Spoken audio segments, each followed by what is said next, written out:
नमस्कार. आपणा सर्वांचे खूप खूप मनापासून स्वागत आहे.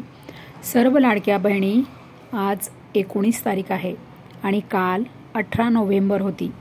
काल ई-KYCची शेवटची तारीख होती. तर लाडक्या बहिणी, तुमची ई-KYC पूर्ण झाली का? म्हणजे काल 18 नोव्हेंबर शेवटची तारीख कोणासाठी होती?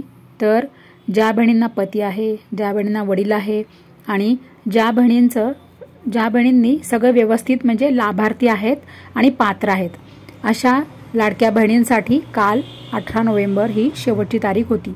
तर लाडक्या बहिणी, तुम्ही ई-KYC तुमची कालपर्यंत पूर्ण झाली का? प्लीज मला कमेंट करा हां. आणि जर तुमची ई-KYC राहिली असेल तरीसुद्धा मला कमेंट करा. म्हणजे का तर मी तुम्हाला त्याच्यावर उपाय सांगेल. जर तुमची ई-KYC राहिली असेल तर मला आठवणीने कमेंट करा. मी तुमच्यासाठी व्हिडिओ आणीन की तुम्ही आता